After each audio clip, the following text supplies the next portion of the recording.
this session, we're going to look at the effects available for us to apply onto our lights. First things first, I'm going to go and turn on some lights. I could do this by going in and pushing up their faders, or in this case, I'm going to go to my groups window and I'm actually going to double click on the group of lights I want.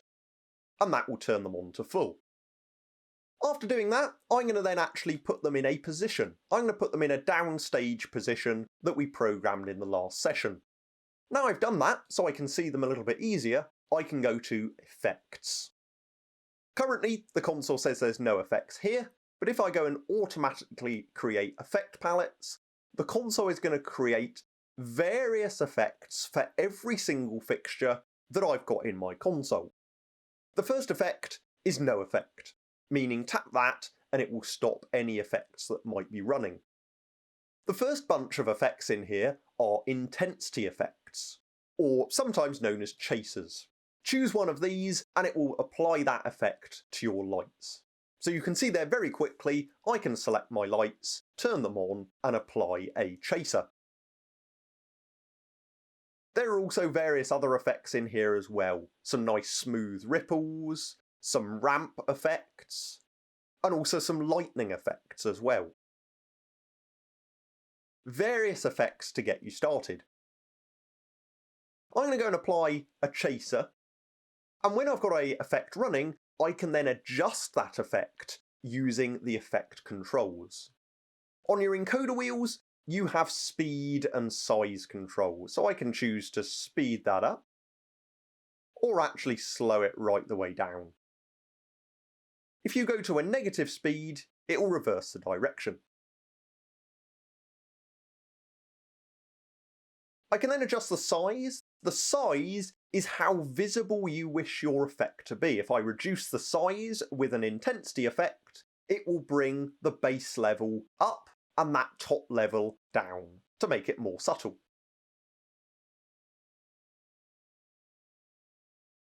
We can use our quick offset buttons at the top to change the direction that our effect may be running in. I've also got a random option as well. Each time you tap random, it's going to come up with a new random order for your fixtures.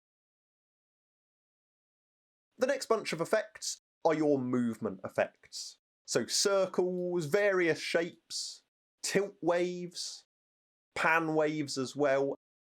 And again, all of these, I can choose the order that this is running across, the speed of those fixtures as well, and also the size, which is how large an area those fixtures may move over.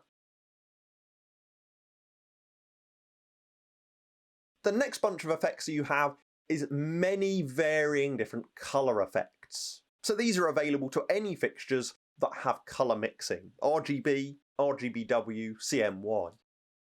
So things like rainbow effects, but also in there some more interesting sparkles that you could have running across your fixtures.